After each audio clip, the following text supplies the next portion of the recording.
উমরা করতে গিয়ে চাঞ্চল্য সৃষ্টি করিল এই ব্যক্তিটি। শুনলে অবাক হবেন, শুনলে আপনারও মন ছুঁয়ে যাবে। এই ব্যক্তিটির নাম আব্দুল কাদের, যিনি বয়স 82 বছর, ইচ্ছা পোষণ করেছেন উমরা করিবেন। তিনি বসবাস করেন পাকিস্তানের বেলুচিস্তানে। সেখান থেকে তিনি অন্যের জমিতে কাজ করে, নিজের থাকার বলতে কোনো জায়গা নেই, অন্যের জমিতে থাকেন।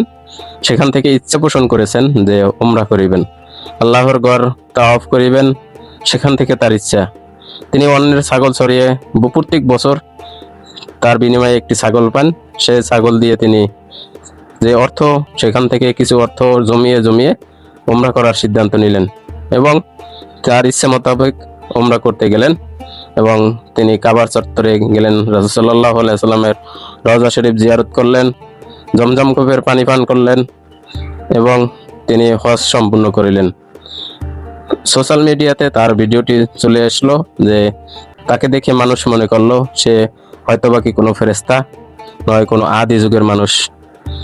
রিসেন্টলি তার এই সোশ্যাল মিডিয়াতে একটি ভিডিও আসার পরে তাকে নিয়ে প্রচুর আলোচনা হলো যে কে সেই ব্যক্তি, তার বাড়ি কোথায়, তার ঠিকানা কি।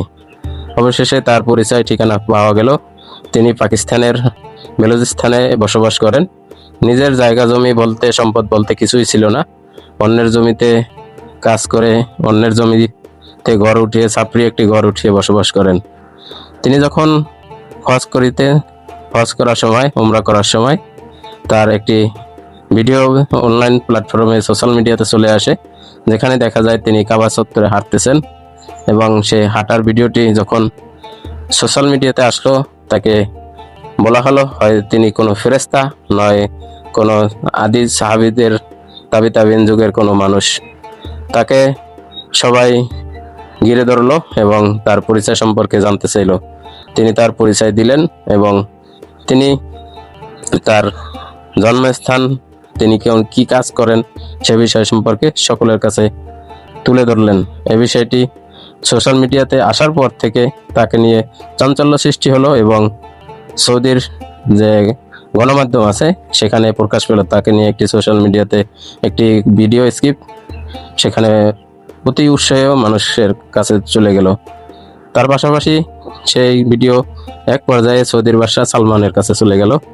সেখানে তাকে দাওয়াত আমন্ত্রণ করা হলো এবং তাকে খোঁজ নিতে নিতে এক পর্যায়ে দেখা গেল তিনি সেই পাকিস্তান চলে গেছেন। সেখান থেকে তার খোঁজ খবর নিয়ে পাকিস্তানের প্রধানমন্ত্রী বা বর্তমানে যিনি প্রধানমন্ত্রী তাকে খবর দেওয়া হলো এবং তাকে সাক্ষাৎকার নেওয়া হলো এবং তার খোঁজ খবর নিয়ে এক পর্যায়ে তাকে সৌদির বাদশা সালমান এর কাছে নিয়ে যাওয়া হলো। বিধাতা চাইলে আপনাকে কোন অবস্থায় কবুল করিবেন সেটা বোঝা বড়ই মুশকিল, যার প্রমাণ এই আব্দুল কাদের, যিনি উমরা করতে গিয়ে পরবর্তী সময়ে পাকিস্তানের বাদশা শাহবাজ শরীফ তিনি তাকে পরবর্তী বছর হজ করার ব্যবস্থা করেছেন।